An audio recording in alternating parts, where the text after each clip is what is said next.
Ferragosto, cosa farà? Ma una grigliata con amici a casa. Abbastanza tradizionale. Assolutamente sì. Sarà la tradizionale grigliata con gli amici, la regina di Ferragosto per i padovani restati in città.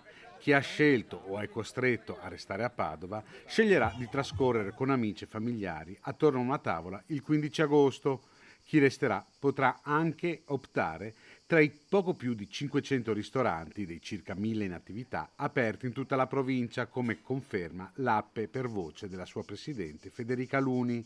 Non solo questo, però, perché in molti hanno scelto o sceglieranno le piscine e i parchi acquatici aperti in tutta la provincia, dall'Alta alla Bassa Padovana, passando per le decine di impianti nelle zone termali. Chi invece preferisce le iniziative culturali potrà sfruttare le aperture dei musei cittadini, dal Museo Eremitani al Museo Zuckerman.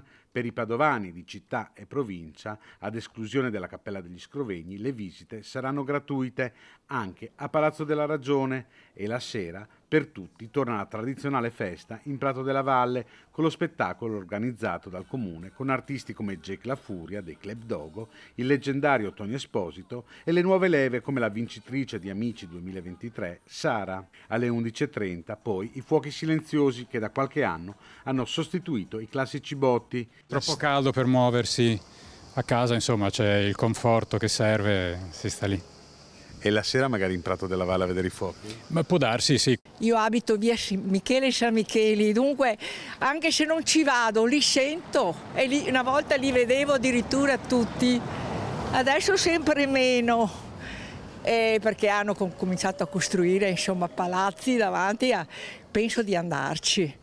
Penso di andarci perché per fortuna hanno rifatto in Prato della Valle